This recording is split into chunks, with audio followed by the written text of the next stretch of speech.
نبی اکرم صلی اللہ علیہ وسلم کی سیرت اور فریضہ شہادت علی الناس،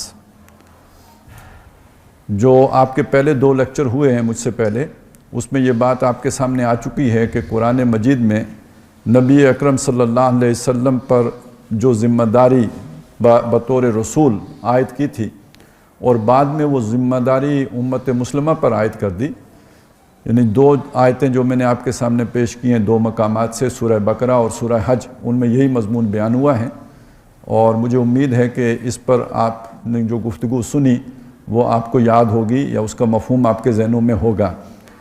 دوسری بات یہ ہے کہ نبی اکرم صلی اللہ علیہ وسلم نے اپنی اس ذمہ داری کو ادا کیسے کیا، اور ہم نے اس ذمہ داری کو ادا کرنے کے لیے کیا کرنا ہے، تو میں نے اصل میں آپ کے سامنے یہ بات رکھنی ہے۔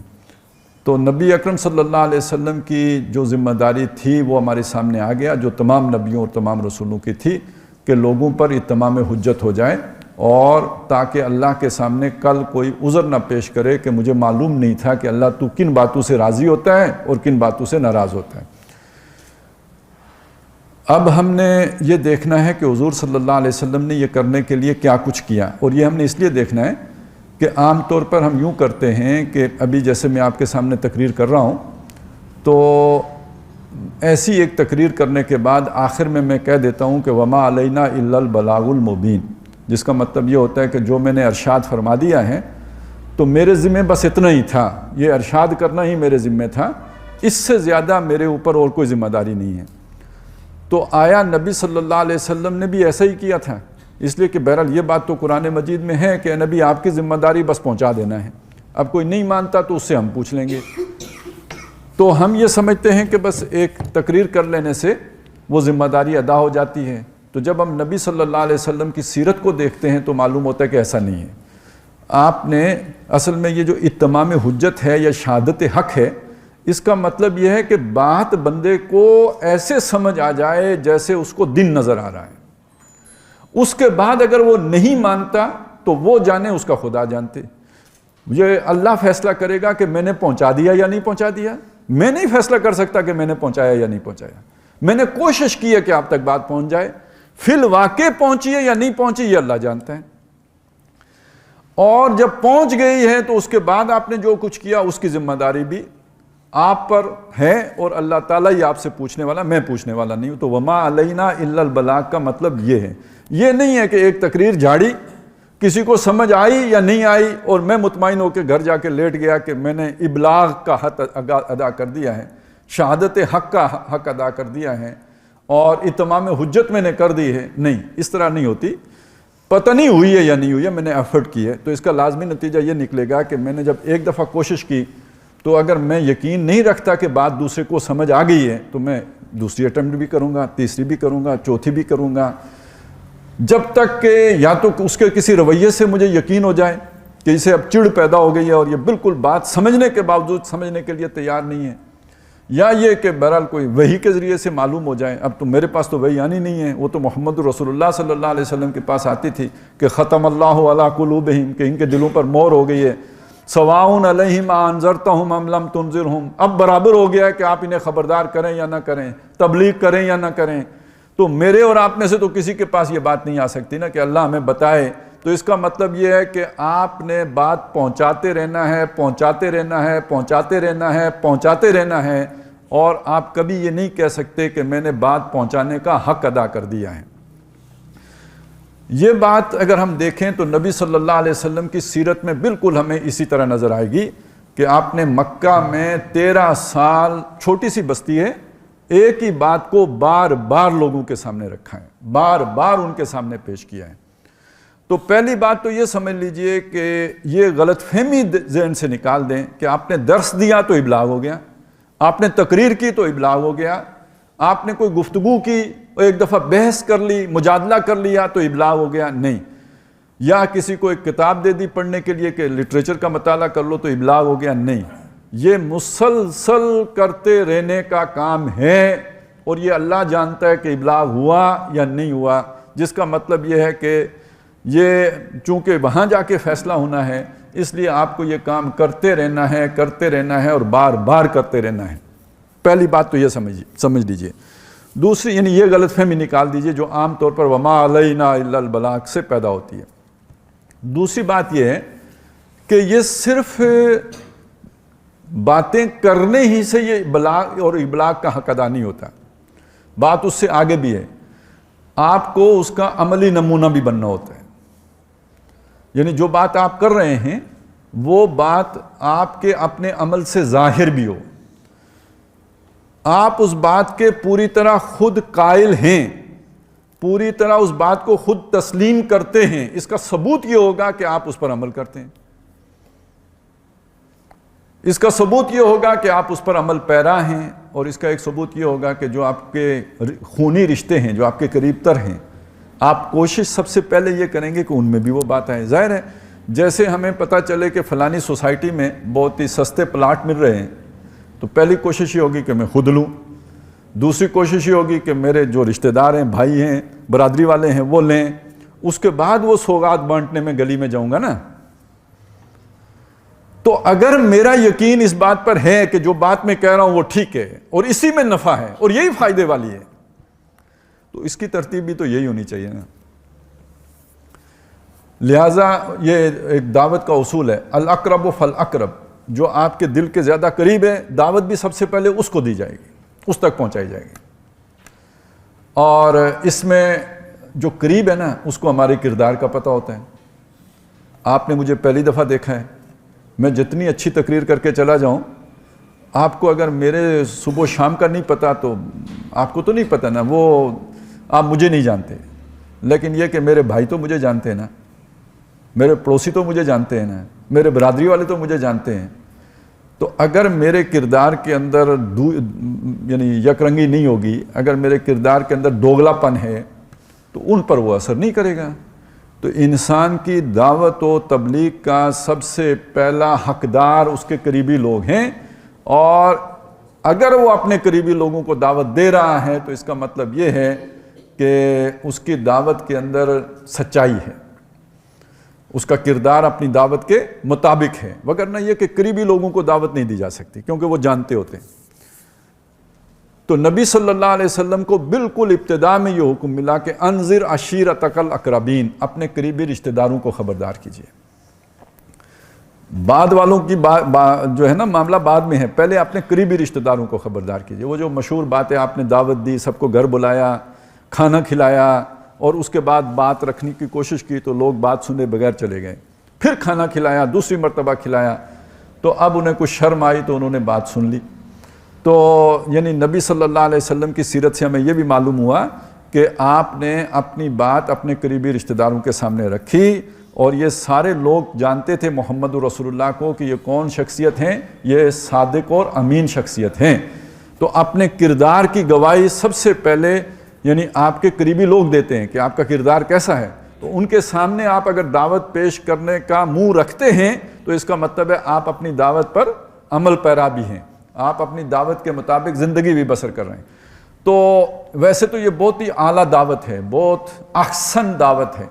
قرآن مجید کہتا ہے اس سے اچھی بات کسی کی نہیں جو اللہ کی طرف بلاتا ہو، وَمَنْ أَحْسَنُ قَوْلًا مِّمَّنْ دَعَا إِلَى اللَّهِ، لیکن ساتھ ہی کہتا ہے اس کی شرط بھی ہے وَعَمِلَ صَالِحًا، صرف اللہ کی طرف بلانے والا ہی نہ ہو بلکہ اپنی اس دعوت کے مطابق خود نیک عمل بھی کرنے والا ہو، اپنی دعوت کے سانچے میں اس کا کردار بھی ڈھلا ہوا ہو، تو یہ اب اس کی دعوت یعنی اس کا ضرورت پوری ہوگی۔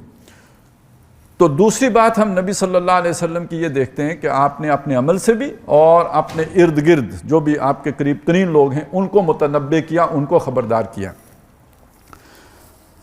تیسری بات وہ ہے جو اہم ترین ہے، اور وہ یہ ہے کہ نبی صلی اللہ علیہ وسلم نے یہ بات کب کہی، یعنی جسے ہم آخری تقریر کے آخر میں کہہ دیتے ہیں نا وما علینا الا البلاغ، اس کا مطلب یہ ہوتا ہے کہ میری ذمہ داری پوری ہو گئی، اب آپ کی ذمہ، میں نے بلاغ کر دیا، اب باقی عمل کرنا آپ کی ذمہ داری ہے، یہی مطلب ہوتا ہے اس کا۔ یہ بات حضور نے کب فرمائی؟ 23 سال محنت کرنے کے بعد وہ جو آخری پہلا ہی حج تھا اور آخری بھی تھا، جسے خطبہ حجۃ الوداع کہتے ہیں، نبی صلی اللہ علیہ وسلم کا پہلا حج ہے اور یہی آخری بھی ہے، اس موقع پہ آپ نے لوگوں سے پوچھا، یہ نہیں کہا وما علینا الا البلاغ، یہ کہا الا هل بلغت، یار آپ بتاؤ میں نے پہنچا دیا؟ یعنی آپ کو بات سمجھ آ گئی؟ پہنچا تو تب نا، پہنچنے کا مطلب یہ میرے دل تک پہنچ گیا، تو میں نے آپ تک پہنچا دیا۔ اللہ سنو، لوگوں سنو، اللہ کا مطلب سنو، ذرا میری طرف متوجہ ہو جاؤ۔ حل کوسچن سوالیہ استفہامیہ ہے، بلغ تو کیا میں نے پہنچا دیا ہے؟ وہ اللہ نے میری ذمہ لگایا تھا نا، بلغ ما انزل الیک من ربک، پہنچائیے جو آپ پر آپ کے رب کی طرف سے نازل کیا گیا۔ تو اب آپ لوگ گواہی دو کہ کیا میں نے تم تک پہنچا دیا؟ اب لوگوں نے جواب دیا، یہ اس سے پتہ چلتا ہے کہ پہنچانا کسے کہتے ہیں۔ کہا انا نشہد انک قد بلغت الرسالۃ، ہم گواہی دیتے ہیں، انک بے شک آپ نے، قد بلغت الرسالۃ، یہ جیسے پریزنٹ پرفیکٹ ٹینس ہوتا ہے نا، پرفیکشن، یہ جو قد لگ جاتا ہے یعنی آپ نے بتمام و کمال پہنچا دی۔ قد بلغت الرسالۃ، جو پیغامات آئے تھے ان کو پہنچانے کا حق ادا کر دیا گویا۔ وَنَصَحْتَ الْأُمَّةَ، اور امت کی خیر خواہی کا حق ادا کر دیا۔ اور وَكَشَفْتَ الْغُمَّةَ، آپ نے برائی کے پردے چاک کر دیے۔ بلکہ اس میں ایک یہ بھی ہے وَأَدَّيْتَ الْأَمَانَةَ، آپ نے امانت ادا کرنے کا حق ادا کر دیا ہے۔ پہنچانا اس کو کہتے ہیں، یہ صرف ایک تقریر کرنے کو نہیں کہتے۔ اور جب آپ صلی اللہ علیہ وسلم یہ پوچھ رہے ہیں اور لوگ یہ گواہی واپس دے رہے ہیں کہ آپ نے پہنچانے کا حق ادا کر دیا، تو اس سے پہلے کیا ہو چکا ہے؟ دین غالب ہو چکا ہے۔ دین غالب ہونے کا مطلب یہ ہے کہ صرف دیکھیں، آج ایک آدمی کو یہ پتہ ہے کہ سود حرام ہے، وہ سود چھوڑنا بھی چاہے تو نہیں چھوڑ سکتا۔ یہ ایک مسئلہ ہے، کیوں؟ اجتماعی سطح پر نظام وہ ہے کہ جس میں سود پیوست ہے۔ تو اب آپ بے شک حق حلال کی تنخواہ لے رہے ہوں آپ اپنی طرف سے، جس خزانے سے آ رہی ہے وہ IMF کے قرضوں سے بنتا ہے۔ ہم ویکسین تو نہیں لگواتے، کوشش کرتے ہیں کہ پتہ نہیں کس گند کی بنی ہوئی ہے، لیکن یہ کہ جو سارا خزانہ چل رہا ہے وہ پتہ نہیں کس گند سے نہیں، وہ معلوم ہے جس گند سے بنا ہوا ہے۔ وہ شک کی بات نہیں ہے، یقین کی بات ہے۔ لیکن کیا کریں، کہاں جائیں، کیا کھائیں، کیا پئیں، کون سا کاروبار کریں؟ کوئی کاروبار اس سے باہر نہیں ہے۔ تو معلوم ہے جب تک نظام نہ قائم ہو جائے تب تک پہنچانے سے بھی کوئی فائدہ نہیں پہنچتا۔ میں نے آپ کو پہنچا بھی دیا تو کیا فرق پڑے گا؟ آپ پہلے جو کر رہے تھے بعد میں بھی وہی کرتے رہیں گے، ممکن ہی نہیں ہے آپ کے لیے اس پر عمل کرنا۔ اور دوسری صورت یہ ہوتی ہے کہ اوپر کوئی فرعون بیٹھا ہو، کوئی ابو جہل ہو، کوئی نمرود ہو، کوئی بش یا اس کا کوئی ساتھی ہو، مش ہو۔ اب آپ اگر کریں گے یکسو ہوں گے اللہ کی طرف تو اس کے باغی شمار ہوں گے، اس کے باغی شمار ہوں گے تو چمڑی اداڑے گا، کوڑے مارے گا، دیکھتے انگاروں پہ لٹائے گا، غیب کرا دے گا، وہاں سے ہٹ کرے گا جہاں سے آپ کو پتہ ہی نہیں ہوگا۔ تو اب عمل کرنے کے لیے شیر کا جگرا چاہیے جو سب میں نہیں ہوتا، شیر کا جگرا چاہیے جو سب میں نہیں ہوتا۔ ایسے با ہمت لوگ تھوڑے ہوتے ہیں، اگر سارے ایسے ہو جائیں تو پھر تو معاشرے میں ہر وقت لڑائی کٹائی چلتی رہے نا، میں آپ کی نہ مانوں آپ میری نہ مانیں۔ تو اللہ نے ایک بیلنس رکھا ہوا ہے، اس طرح کے بڑے ایکٹیوسٹ لوگ تھوڑے رکھے ہوتے ہیں، باقی اکثر وہ لوگ ہوتے ہیں جو فالوور ہوتے ہیں، جو پیچھے چلنے والے، جو ٹرینڈ سیٹ ہو اس پر چلتے ہیں، جیسے بھیڑیں چلتی ہیں، بھیڑ چال چلنے والے لوگ ہوتے ہیں۔ اب ان کو آپ نے سمجھا بھی دیا تو وہ تو سٹینڈ نہیں لے سکتے نا کسی فرعون کے مقابلے میں۔ جیسے آج ہماری عوام کہتی ہے کیا کریں، مجبور ہیں یار، وہ فرعون اور نمرود کے سامنے سٹینڈ لینا تو بہت بڑی بات ہے، بیوی کے سامنے بھی سٹینڈ لینا بہت مشکل کام ہے۔ وہ آپ کا بھی تجربہ نہیں ہے، تھوڑے عرصے میں آپ کو معلوم ہو جائے گا کہ یہ بھی بہت بڑی بہادری کا کام ہے کہ گھر میں بھی بندہ اپنی بات منوا لے۔ ہم نے بڑے بڑے بزرگ دیکھے ہیں جنہوں نے کئی حج کیے ہوتے ہیں، بڑے مجاہد ہوتے ہیں باہر، گھر کے باہر، اور وہ کہتے ہیں کہ آپ کی ساری باتیں بالکل ٹھیک ہیں لیکن گھر والے نہیں مانتے۔ تو ہم میمولے کو شہباز سے لڑانے چلیں، میمولا میمولی سے نہیں لڑ سکتا۔ تو اس لیے کمزور لوگ جو ہیں ان کو فیسیلیٹیٹ کرنا پڑتا ہے، کمزور لوگوں کے لیے ماحول کو مطابق بنانا پڑتا ہے. جب تک آپ دین کو قائم کر کے آسانی نہیں پیدا کر دیتے، عام آدمی کے لیے دین پر عمل کرنا ممکن نہیں ہوتا. محمد رسول اللہ صلی اللہ علیہ وسلم نے مکے میں دعوت دی، 13 سال دعوت دی. کتنے لوگ تھے جو اندر سے مانتے تھے، اس جبر کی وجہ سے ماننے کے لیے تیار نہیں تھے. 100-125 لوگ تھے بامشکل، ہمت والے، جرت والے، بہادری والے، جو آپ پر ایمان لا کے آپ کے ساتھ ہجرت کر کے مدینے آ گئے. اور جو ہی اللہ نے دین کو غالب کیا، اذا جاء نصر اللہ والفتح ورأیت الناس يدخلون فی دین اللہ افواجا. دعوت و تبلیغ اس کے نتیجے میں 100-125 20 سالوں میں، 13 سالوں میں، 20 سالوں میں بھی کتنے تھے؟ 6000 جو 1800 تھے جو صلح حدیبیہ میں آئے نا، زیادہ سے زیادہ جو بتا رہا ہوں، ویسے 1400 کی فگر بھی ہے، زیادہ سے زیادہ جو بتائی گئی ہے تاریخ دانوں کی طرف سے، سیرت نگاروں کی طرف سے، وہ 1800 ہے جنہوں نے بیعت علی الموت کی تھی. یہ جو فوج در فوج آئے ہیں یہ تب آئے ہیں جب صلح ہو گئی ہے یا مکہ فتح ہو گیا. تو وہ کیوں انہوں نے دیر کی؟ وہ چڑھتے سورج کے پجاری تھے، یہ غلط فہمی ہے. وہ مجبور لوگ تھے، جیسے آج بھی بہت سے مجبور لوگ ہیں جو دین پر عمل کرنا چاہتے ہیں، حالات کے جبر کی وجہ سے نہیں کر سکتے. اگر حالات میں سہولت پیدا ہو جائے تو وہ سارے کے سارے لوگ جو ہے دین پر چلنے کے لیے تیار ہوں گے. ایسے ہی وہاں پہ بھی تھے جو حضور کا ساتھ تو دینا چاہتے تھے، معاشرے کا جبر اور یہ کہ قریش کی ستمگری تھی کہ جس کی وجہ سے وہ حضور کا ساتھ نہیں دے سکتے تھے. اور جو ہی اس جابر طاقت کا کلا کما کیا گیا، اب لوگ فوج در فوج دین میں داخل ہونا شروع ہو گئے. تو معلوم ہوا کہ اتمام حجت کا یا شہادت حق کا ایک تقاضا یہ بھی ہے کہ جب تک حکومت کی سطح پر آ کر آپ لوگوں کے لیے آسانی نہیں پیدا کر دیتے دین پر چلنا، اس وقت تک لوگوں کے لیے دین پر چلنا مشکل ہوتا ہے. اس میں ایک پہلو اور بھی جمع کر لیجئے، یعنی نظام کی جو بات ہے نا، اس کا ایک پہلو تو میں نے جبر والا سامنے رکھا. کون سا جبر؟ جو ڈنڈے والا جبر ہے، جو لاٹھی والا جبر ہے، جو فستائیت ہے. ایک جبر اور بھی ہوتا ہے، مجبوری، ایک اور مجبوری بھی ہوتی ہے.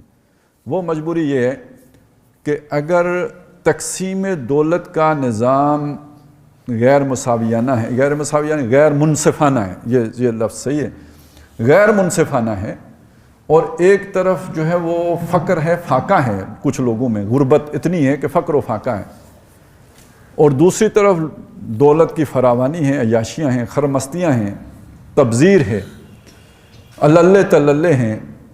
تو یہ چیز بھی دین پر عمل کرنے کی راہ کی رکاوٹ بن جاتی ہے. جہاں ایک آدمی 4 بچے ہوں اس کے، ان کی ضرورتیں پوری کرنے کے لیے اسے 18 گھنٹے محنت کرنی پڑتی ہو، اب آپ اس سے کیسے دین کا کام لے سکتے ہیں؟ کسی کا شعر ہے نا کہ دنیا نے تیری یاد سے بیگانہ کر دیا، تجھ سے بھی دل فریب ہیں غم روزگار کے. اور اقبال نے اس کو ذرا اور انداز میں ایک بات کہی ہے کہ عہد حاضر ملک الموت ہے تیرا کہ جس نے قبض کی روح تیری دے کے تجھے فکر معاش. آج غلامی کی بدترین صورت، یعنی وہ فرعون والی نہیں ہے جتنی معاشی ہے.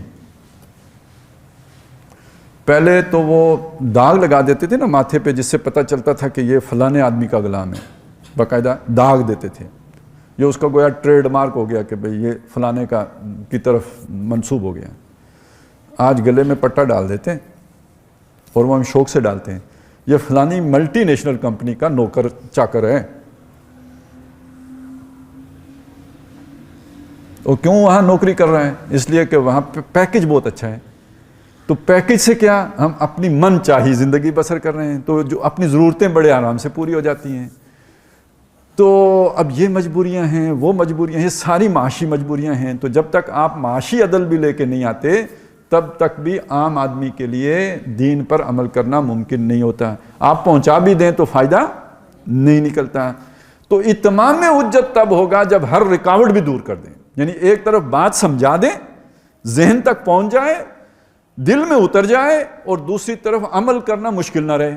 تو حضور نے جو فرمایا نا، میں آسانی پیدا کرنے کے لیے آیا ہوں، تو شاید لوگوں نے یہ سمجھا کہ اگر آپ 5 نمازیں بھی نہ پڑھو تب بھی خیر ہے، میں یہ والی آسانی کرنے آیا ہوں۔ اور بھائی صاحب یہ آسانی نہیں ہے، مطلب یہ ہے کہ میں نظام ایسا لے کے، رحمت للعالمین ہے نا، ایسا مہربان نظام، ایسا رحمت للعالمینی کا مظہر نظام لے کے آؤں گا کہ جس کے آنے کے بعد دین پر چلنا آسان ہو جائے گا۔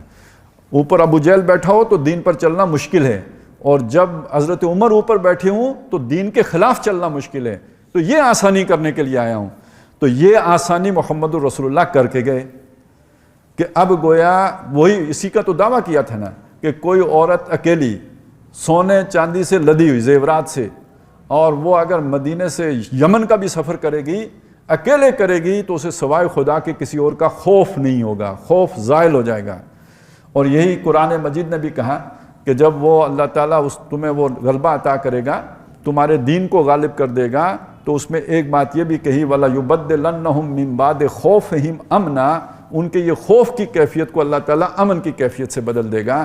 تو اتمام حجت کامل ان ساری سہولتوں کے ساتھ ہوتی ہے، یعنی ایک طرف کوئی مغالطہ نہ رہے، کوئی ابہام نہ رہے، کوئی کنفیوژن نہ رہے، دین بالکل واضح ہو کے آپ کے سامنے آ جائے، اور دوسری طرف یہ کہ کوئی رکاوٹ نہ رہے، کوئی اس طرح کی جو ہے وہ آگے سے کوئی مجبوری نہ رہے، یہ ساری مجبوریاں بھی دور ہو جائیں، رکاوٹیں بھی دور ہو جائیں، عمل کرنا بھی آسان ہو جائے، تب جا کے حجت تمام ہوتی ہے، یا حقیقی معنوں میں وہ جسے کہتے ہیں انسان اب اللہ کے سامنے جواب دہ ہے کہ اتنی سہولتوں کے بعد بھی کیوں نہیں تم نے عمل کیا۔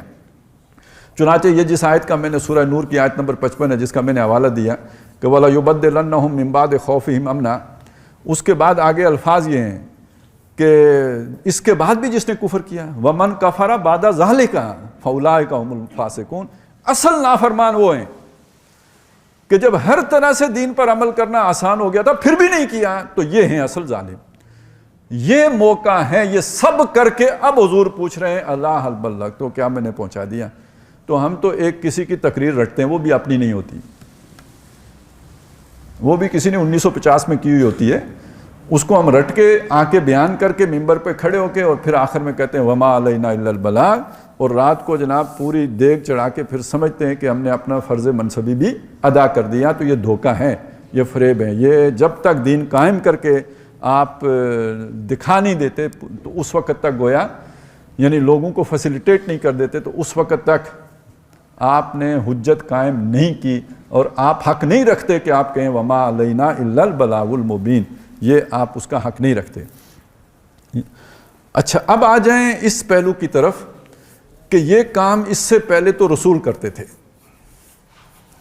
اور حضور صلی اللہ علیہ وسلم سے پہلے ظاہر ہے بنی اسرائیل کو اللہ تعالیٰ نے کتاب کا حامل بنایا تھا، ان کے پاس تورات تھی، اور ان کے ہاں سلسلہ یہ چلا ہے کہ حضرت موسیٰ علیہ السلام کو اللہ نے تورات دی ہے، تو ان کے بعد جو آخری نبی آئے ہیں یا رسول آئے ہیں وہ حضرت مسیح علیہ السلام ہیں، اور یہ 1400 سال بنتے ہیں، موسیٰ علیہ السلام سے لے کے حضرت عیسیٰ علیہ السلام تک یہ 1400 برس بنتے ہیں، اور ان 1400 برسوں میں ان پر کوئی لمحہ ایسا نہیں گزرا کہ جب ان میں کوئی نہ کوئی نبی نہ موجود رہا ہو، بعض اوقات دو بھی رہیں، ایک ہی وقت میں دو نبی بھی رہیں، اور حدیث میں آتا ہے کہ کلما ہلاک نبی خلفہ النبی، جب ایک نبی وفات پاتے تھے تو ان کی جان نشینی کے لیے بھی نبی ہی تشریف لاتے تھے، تو تورات کے محافظ۔ اس کے علاوہ جو مختلف مضافات میں بستیاں تھیں وہاں اللہ تعالیٰ نے ایسے جلیل القدر لوگ کھڑے کیے کہ جو دنیا کے طالب نہیں تھے وہ اللہ کی کتاب کے ساتھ میسور تھے، اور اس کے مطابق وہ فیصلے کرتے تھے۔ 2 جگہوں پہ قرآن مجید میں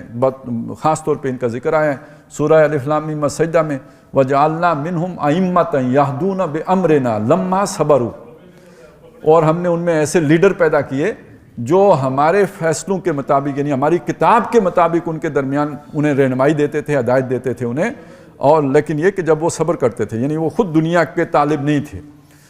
طالب دنیا جو ہے وہ عدل نہیں کر سکتا، تو یہ عدل وہی کر سکتا ہے کہ جو طالب آخرت ہو۔ اور دوسری بات دوسری جگہ پہ آیا سورہ مائدہ میں کہ جہاں پہ بتایا کہ ہم نے تورات اتاری، انجیل اتاری، اور وہ جو اہل تورات تھے وہ تورات کے مطابق فیصلے کرتے تھے، تو وہ ایک تو نبی فیصلے کرتے تھے اور ان کے ساتھ جو ہے ان کے علماء اور رہبان جو ہیں وہ بھی فیصلے کرتے تھے۔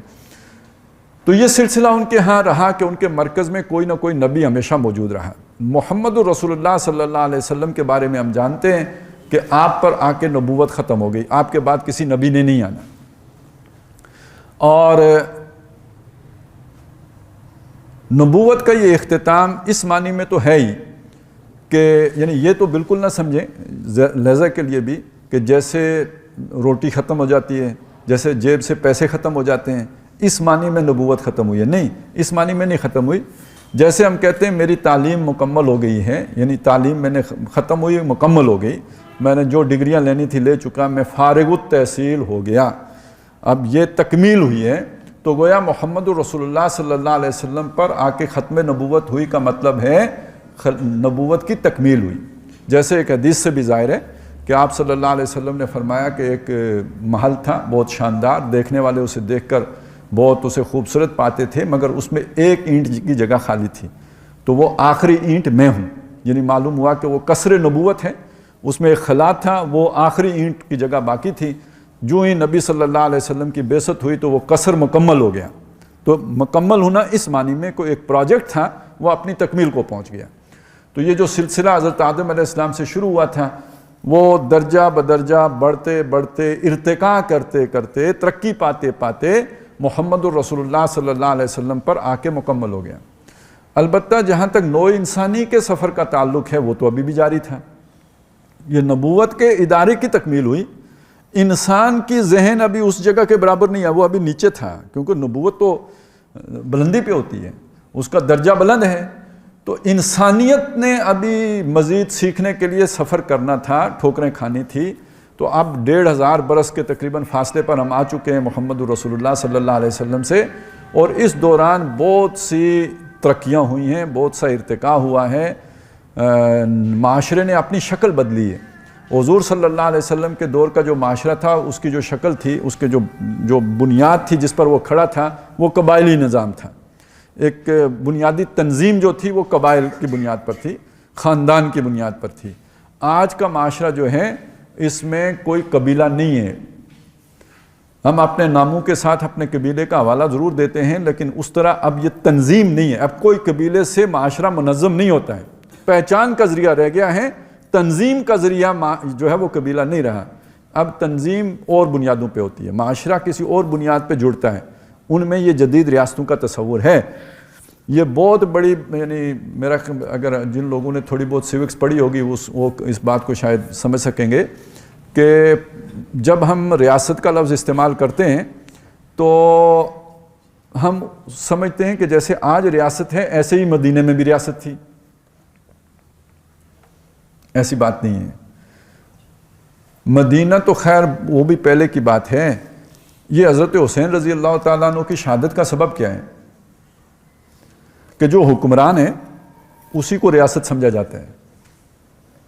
آپ نے اگر حکمران سے اس کا قطع تعلق کر لیا ہے, یا آپ نے اس کی مخالفت کی ہے, یا اس کی رائے سے اختلاف کیا ہے, تو یہ ریاست سے گویا غداری کر دی ہے.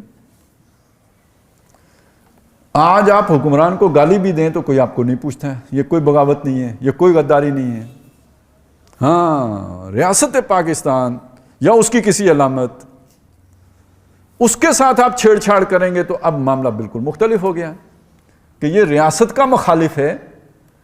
تو ریاست کی مخالفت کی اجازت نہیں ہے, البتہ حکومت کی مخالفت کی اجازت ہے. جبکہ اس دور میں حکومت اور ریاست کا فرق ہی نہیں معلوم تھا انسانوں کو. یزید کی مخالفت کا مطلب گویا ریاست کی مخالفت ہو گیا. یہ فرق کب آ کے ظاہر ہوا ہے؟ یہ مسلمانوں کے سارے دور میں نہیں ظاہر ہوا ہے. یہ جو جدید ریاست کا تصور ہے یہ اس میں ظاہر ہوا ہے. اور یہ جدید ریاست کا تصور مدینے سے نہیں آیا ہے. یعنی جو مدینے سے ہماری چلی ہے نا روایت, ہمارے بادشاہوں کے ذریعے سے خلافت ملوکیت میں بدلی ہے, پھر ملوکیت کے اس سرے پر آج ہم واقع ہیں. بیچ میں انگریز آیا ہے, اس سے پہلے بیچ میں تاتاری آئے تھے, بیچ میں وقفے آئے. تو یہ ہماری روایت نہیں ہے. یہ ریاست اور حکومت کا فرق مغرب سے آیا ہے. ہاں البتہ مغرب نے یہ فرق مدینے سے لیا ہے. یہ محمد رسول اللہ کو معلوم تھا صلی اللہ علیہ وسلم, یہ حضرت عمر کو معلوم تھا کہ اگر آپ نے میری ذات پر تنقید کی میں جواب دوں گا. سمجھ آ گئی میری بات کی؟ یہ خلافت راشدہ میں یہ فرق تھا, یہ خلافت راشدہ کے بعد یہ فرق مٹ گیا, اور دنیا میں نہیں تھا. یہ حضور نے ایک اضافی بات سمجھائی تھی, اور یہ بات تھوڑے عرصے کے بعد لوگوں کے ذہنوں سے محو ہو گئی. جب وہ حضور کے تیار کردہ لوگ ختم ہو گئے تو چونکہ دنیا میں جو رواج تھا اس کے مطابق جو ہے وہ مسلمانوں نے بھی ریاست اور حکومت کا فرق بھلا بیٹھے. دوبارہ نو انسانی کو یہ فرق مغرب کے ذریعے معلوم ہوا, لیکن تاریخ کو اگر آپ ٹریس کریں گے تو سب سے پہلے یہ فرق بتانے والی ذات محمد رسول اللہ کی ہے صلی اللہ علیہ وسلم. تو میں یہ عرض کرنے کی کوشش کر رہا تھا کہ ہمارا یہ جو موجودہ دور ہے, اس دور میں بڑے نئے نئے مسائل پیدا ہو گئے. ابھی ایک کراچی میں کوئی مسجد کا مسئلہ ہے, وہ آپ نے سنا ہوگا, وہ سپریم کورٹ نے جو فیصلہ کر دیا کہ یہ ایک غلط جگہ پہ بنی ہوئی, مطلب قبضے کی جگہ پہ بنی ہوئی ہے. اب ہماری فقہ کا کہنا یہ ہے کہ مسجد اگر بن جاتی ہے تو وہ بے شک جس طرح بھی اچھے برے جس طریقے سے بھی آپ بنائیں, پروسیجر کو نہیں دیکھا جائے گا. جب وہ بن گئی تو اس کو گرایا نہیں جا سکتا. جدید ریاست کے تصور میں تو بہرحال جو چیز غیر قانونی بنی ہو وہ تو نہیں رہ سکتی. تو اب آپ دیکھیں گے کہ ایک لڑائی ہے جو لڑی جائے گی. اب دیکھتے ہیں کون سجدہ ریز ہوتا ہے, لیکن کسی نہ کسی کو تو لیٹنا پڑے گا, تب جا کے ایک بکری پار چڑھے گی, نہیں تو دونوں گریں گی. تو سمجھ لیجئے کہ مسئلہ یہ ہے. اچھا, میں نے کچھ لوگوں, بڑے پڑھے لکھے لوگ, تحریک اسلامی سے وابستہ لوگوں کے بھی اس طرح کی آراء دیکھی ہیں کہ وہ روایتی بات پیش کر رہے ہیں اور ریاست کو ایک فرضی شے کہہ رہے ہیں. اس دور میں تو ریاست فرضی شے ہو سکتی تھی, ریاست کی کوئی ملکیت نہیں ہو سکتی تھی, یہ اس دور کی بات ہے. آج کا دور مختلف دور ہے. آج اگر آپ یہ بات کہیں گے کہ ریاست ایک فرضی شے ہے تو آپ کا تماشا لگے گا. تو میں صرف بتانا یہ چاہ رہا تھا کہ آج کے دور میں نئے مسائل پیدا ہو گئے ہیں. اگر آپ یہ بات کہنا چاہتے ہیں کہ اتمام حجت کا تقاضا یہ ہے کہ اسلامی نظام ہو جیسے کہ محمد رسول اللہ نے مدینے میں قائم کیا تھا, تو پھر یہ بھی بتانا پڑے گا کہ آج اسلامی نظام کی شکل و صورت کیا ہوگی. تب آپ نے خلیفہ بنایا تھا, جیسے بھی جس نے سب سے زیادہ قربانیاں دی تھی, معلوم ہوا ان لوگوں میں نیکی کے اعتبار سے, فضیلت کے اعتبار سے ان لوگوں کا اجماع تھا کہ ابو بکر سے آگے کوئی نہیں ہے, تو ان کو انہوں نے بنا دیا. آج ابو بکر جیسا نیک کدھر سے ڈھونڈ کے لائیں گے؟ پہلا مسئلہ. دوسرا مسئلہ, یہ اختیار کس کے پاس ہوگا کہ جو متفق ہو جائے کہ بھئی یہ سب سے نیک آدمی ہیں؟ علماء دیوبند کے پاس ہوگا, علماء بریلوی کے پاس ہوگا, علماء اہل حدیث کے پاس ہوگا, تینوں کے بورڈ کے پاس ہوگا, علماء اہل تشیع کے پاس ہوگا, اور پتہ نہیں کتنے کتنے ہیں ان کے پاس ہوگا. کیسے پتہ چلے گا؟ اور ہما شما کس لائن میں ہوں گے؟ یعنی آپ اس ملک کے وکلاء سے بھی پوچھیں گے یا نہیں پوچھیں گے؟ آپ اس ملک کے ڈاکٹروں سے بھی پوچھیں گے یا نہیں پوچھیں گے؟ آپ اس ملک کے انجینئروں سے بھی پوچھیں گے یا نہیں پوچھیں گے؟ اور اگر ان سے نہیں پوچھیں گے, صرف علماء سے پوچھیں گے, تو اس کا مطلب 2% کی اقلیت کی حکومت 98% کے اوپر ہوگی. پتہ نہیں میں نے 2% بھی زیادہ نہ بتا دیا. تو آج کی دنیا تو اس بات کو قبول نہیں کرتی. آپ اگر مولانا مودودی کی اسلامی ریاست کتاب پڑھیں, پتہ نہیں کسی نے پڑھی ہو, تو ویسے آج کل پڑھنے پڑھانے کا رواج کم ہے موبائل آنے کے بعد, لیکن یہ کہ اگر آپ نے اپنی فکر سمجھنی ہے تو یہ چیزیں پڑھنی پڑیں گی. تو اگر آپ نے پڑھی ہو تو اس میں یہ بات شروع میں بحث کی گئی ہے کہ یہ تھیوکریٹک تصور ہے جب آپ کلرجی کے حوالے کر دیتے ہیں اس طرح کے فیصلے کرنا. تو ہمارے دوست بتاتے ہیں کہ اس کا حل یہ ہے کہ اصحاب حل و عقد ہوں گے کہ جو یہ فیصلہ کریں گے. لیکن سوال یہ ہے کہ اصحاب حل و عقد جیسے موسیٰ علیہ السلام پہ من و سلوہ اترتا تھا, اس طرح آسمان سے اترا کریں گے یا وہ کدھر سے آئیں گے؟ یا اصحاب حل و عقد ہم کور کمانڈرز کو سمجھ لیں گے؟ اگر مولویوں کو نہیں سمجھیں گے تو پھر کور کمانڈرز کو سمجھیں گے, یا صحافیوں کو سمجھ لیں, یا وکیلوں کو سمجھ لیں. یہ وہ مسائل ہیں کہ جن کو حل کیے بغیر اسلامی ریاست کا نام لینا ایک یوں سمجھیے ایک پٹاری کھول دینا ہے. تو اگر آپ یہ چاہتے ہیں کہ آپ اسلامی نظام لے کے آئیں تو یہ مسائل بھی بتانے پڑیں گے. آج معاشی نظام توحید کی بنیاد پر کیسے استوار ہوگا یہ بتانا پڑے گا, حل پیش کرنا پڑے گا. اس چیز کے ساتھ جو کنونس ہوگا وہ اسلامی ریاست قائم کرنے کی جدوجہد کرے گا نا, کہ منشور یہ ہے, ہماری آئیڈیالوجی یہ ہے, ہم یہ لے کے آنا چاہتے ہیں. مجھے سمجھ آ گیا, ہاں یار یہ بہت اچھا نظام ہے, میں اس کے لیے قربانی دیتا ہوں, میں اس کو لانے کی کوشش کرتا ہوں. آپ کی سمجھ میں آ گیا, آپ بھی کھڑے ہو جائیں گے کہ یار محمد رسول اللہ نے یہ نظام قائم کیا تھا, آج بھی ہو سکتا ہے, آج بھی ہو سکتا ہے. اور اگر ہم اس کا قابل عمل ایک ماڈل نہیں پیش کرتے تو پھر کنونس کس بات پر کسی کو کریں گے. آج کا ڈائلیما یہ ہے, ہمارا دل چھلانگیں تو مارتا ہے کہ اللہ کا دین آ جائے, لیکن یہ کہ وہ آ اس لیے نہیں رہا کہ ہم ایک قابل عمل ماڈل لوگوں کے سامنے پیش کرنے سے قاصر ہیں, اور جن لوگوں نے پیش کیا ہے ان کو پڑھنے سے قاصر ہیں. انہوں نے کہانیاں تو نہیں لکھی ہیں, یہ ضرورت کے تحت یہ باتیں لکھی ہیں. تو بہرحال کہنے کا مقصد اس وقت یہ تھا کہ اتمام حجت اگر کرنا ہے تو آج کے ذہن کے مطابق بات کرنی ہوگی, آج کے مسائل کا حل پیش کرنا ہوگا, اور آج کی جو بھی ایک جدید ذہن کے اندر اسلامی ریاست کے حوالے سے سوالات آتے ہیں ان کا تسلی بخش جواب دینا ہوگا. یہ تو میرے اور آپ کے لیے بات ہو گئی. لیکن دینی نقطہ نظر سے اگر آپ دیکھیں, جو قرآن مجید نے اس امت کو جس مقام پر بٹھایا اس کے اعتبار سے اگر آپ دیکھیں, یہ کتنی بڑی ذمہ داری ہے کہ جو پیغام محمد رسول اللہ صلی اللہ علیہ وسلم کے پاس آیا تھا اس پیغام کے امین آج ہم مسلمان جیسے تیسے بھی ہیں, وہ ہمیں اٹھوایا گیا ہے, اس کی ذمہ داری ہمیں دی گئی ہے, مسلمانوں کو دی گئی ہے. اور اس کا مطلب بڑا عجیب نکلتا ہے, میں آپ کو ذرا نکال کے دکھاتا ہوں. اللہ نے یہ پیغام سب سے پہلے کسے دیا؟ جبریل کو. کیا کہا؟ جا کے محمد تک پہنچاؤ صلی اللہ علیہ وسلم. آپ ذرا سوچیں نا, تصور کریں, فرض کریں کہ حضرت جبریل حضور تک نہ پہنچاتے تو پھر کیا ہوتا؟ وہ پکڑے جاتے. چلے میں مختلف آسان سی بات کرتا ہوں, وہ پکڑے جاتے. اچھا حضور تک انہوں نے پہنچا دیا, بلا کم و کاست پہنچا دیا, جوں کا توں پہنچا دیا, جیسے لوح محفوظ میں تھا ویسے پہنچا دیا. حضور کی ذمہ داری لگی آپ آگے پہنچائیں. اگر وہ نہ پہنچاتے تو ایک آیت سنا دیتا ہوں, حضور کے بارے میں تو آئی ہے نا, جبریل کے بارے میں بھی آئی ہے. اے نبی ہم اپنی مرضی سے نہیں آتے, وَمَا نَتَنَزَّلُ إِلَّا بِأَمْرِ رَبِّكَ, آپ کے رب کا حکم ہوتا ہے تو اترتے ہیں, ہم اپنی مرضی سے نہیں آتے. لَهُ مَا بَيْنَ أَيْدِينَا وَمَا خَلْفَنَا وَمَا بَيْنَ ذَلِكَ. تو حضور کے بارے میں سورہ بنی اسرائیل میں آیا ہے کہ یہ مشرکوں کی پوری کوشش ہے کہ آپ کو اس چیز سے ہٹا دیں جو ہم نے آپ پر نازل کی ہے. وَإِن كَادُوا لَيُفْتِنُونَكَ عَنِ الَّذِي أَوْحَيْنَا إِلَيْكَ لِتَفْتَرِيَ عَلَيْنَا غَيْرَهُ. اذن اگر آپ ایسا کر لیتے لَاتَّخَذُوكَ خَلِيلًا, جھگڑا ختم ہو جاتا, یہ آپ کو دوست بنا لیتے. لیکن اگر آپ ایسا کر لیتے, یعنی پہنچانے کی بجائے اس میں کوئی معمولی سی طرف تھوڑا سا بھی اس طرف ہو جاتے, بلکہ یہ بھی الفاظ ہیں معمولی سا بھی, لولا ثبتناک لقد کدت ترکن الیہم شیئا قلیلا, شیء قلیل بھی ان کی طرف اگر مائل ہو جاتے, یعنی پہنچانے میں بال برابر بھی فرق آ جاتا, لَأَذَقْنَاكَ ضِعْفَ الْحَيَاةِ وَضِعْفَ الْمَمَاتِ, تو ہم آپ کو دنیا میں بھی دگنا عذاب دیتے اور آخرت میں بھی دگنا عذاب دیتے ہیں.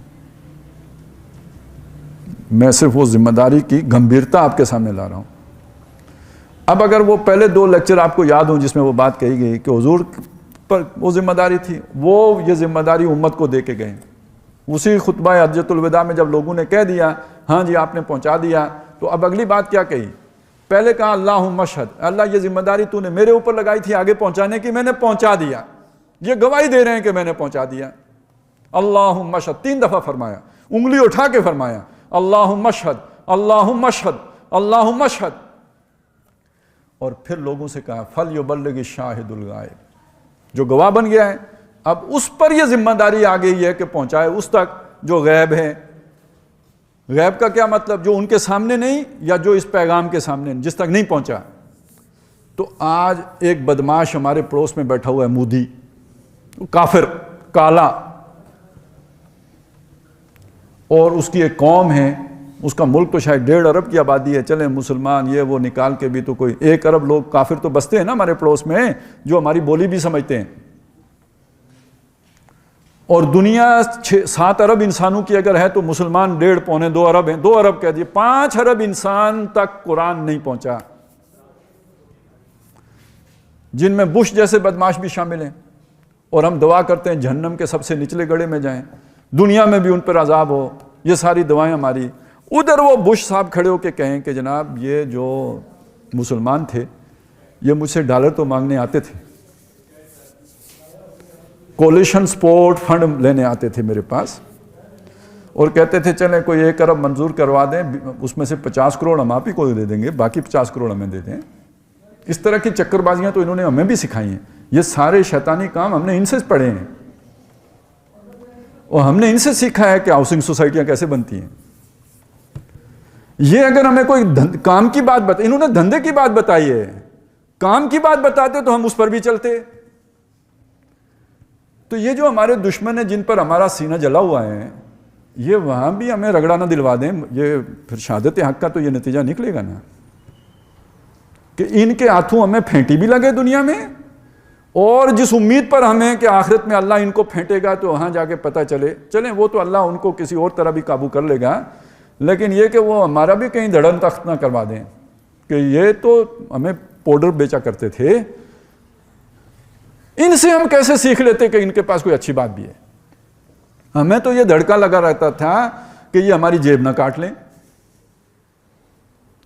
ہم انہیں اپنی عوام کے لیے ویکسین دیں، یہ دوسرے ملک کو نہ بیچ دیں.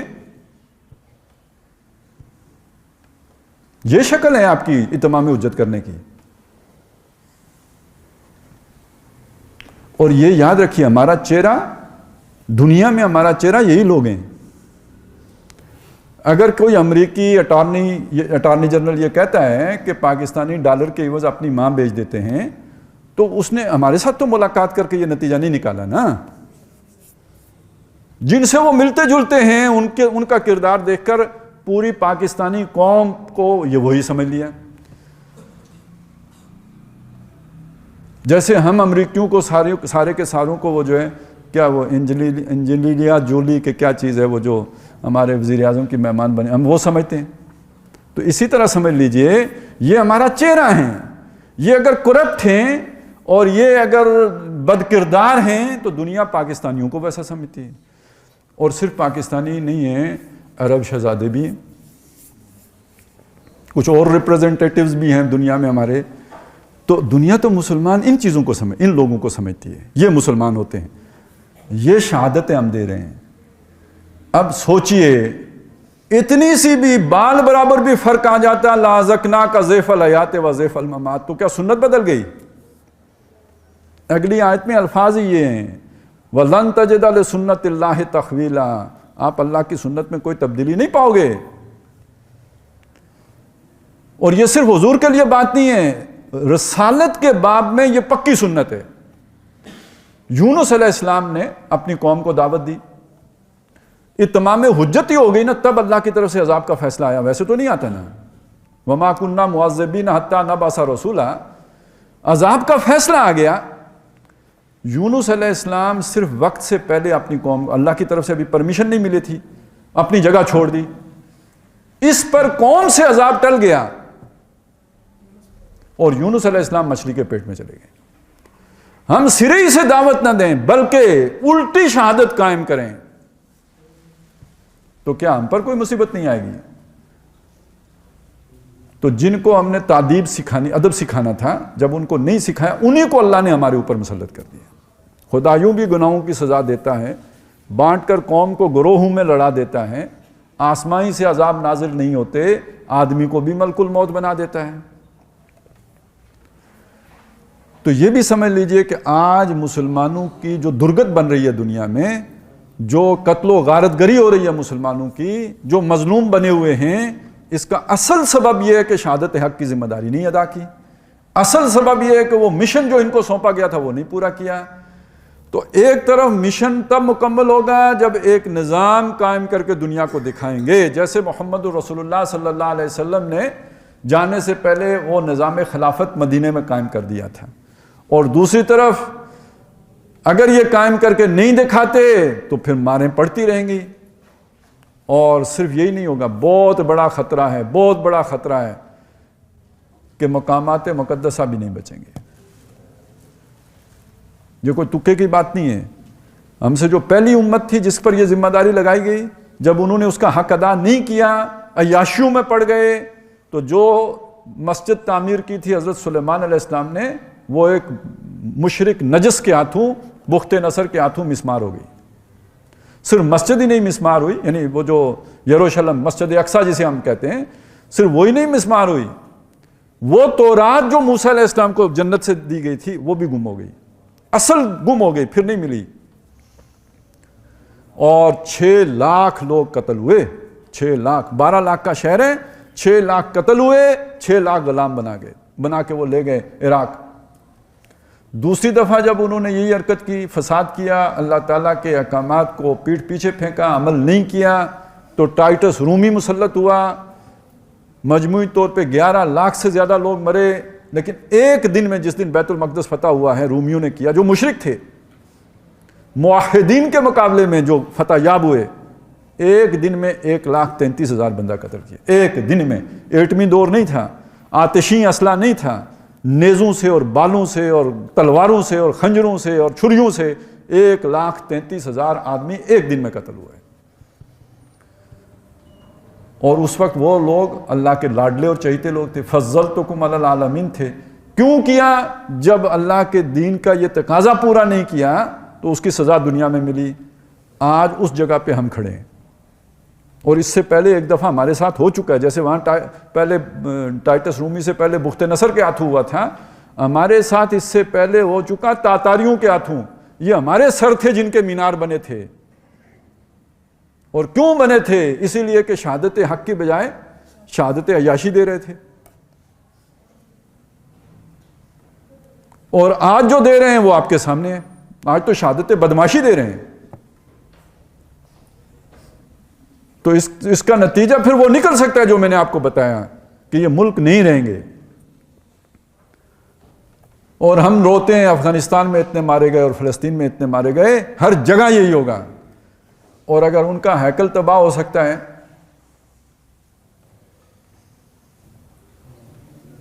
تو باقی اللہ تعالیٰ ہی حفاظت فرمائے. لیکن یہ کہ سنت تو نہیں بدلتی. اس لیے جو فکر آپ کو ملی ہے وہ دین کی اصل فکر ہے. اس کو لے کے آپ مطمئن ہو کے گھر میں بیٹھیں گے تو بہت نادان ہیں, بہت ناسمجھ ہیں. یہ بہت اہم مشن ہے جس پر اللہ تعالیٰ نے آپ کو معین کر دیا ہے. اس کے تقاضے پہچانیں. آپ سے دین کے عام تقاضے نہیں ہیں کہ آپ نفل پڑھ کے جان چھڑا لیں, آپ نمازوں کے ذریعے سے بچ جائیں, آپ چند اور اس طرح کے امور انجام دے کے آپ کی نجات ہو جائے. آپ کو پوری زندگی اس مشن کے لیے وقف کرنی ہوگی, جیسے محمد رسول اللہ صلی اللہ علیہ وسلم اور آپ کے ساتھیوں نے کی. تو اس کے نتیجے میں, ہماری اس محنت کے نتیجے میں اللہ کرے انقلاب برپا ہو جائے تو پھر ساری امت کی طرف سے کفایہ ہو جائے گا. نہ ہو تب بھی کم از کم ہماری تو بچت ہو جائے گی. اللہ تعالیٰ ہمیں توفیق دے کہ ہم اپنی زندگی کو اس مشن کے لیے, اس مقصد کے لیے لگا سکیں. میری زندگی کا مقصد تیرے دین کی سرفرازی, میں اسی لیے مسلمان, میں اسی لیے نمازی. اور یہی در حقیقت شہادت حق کا وہ تقاضا ہے جو سیرت النبی صلی اللہ علیہ وسلم کی روشنی میں ہمارے سامنے آتا ہے.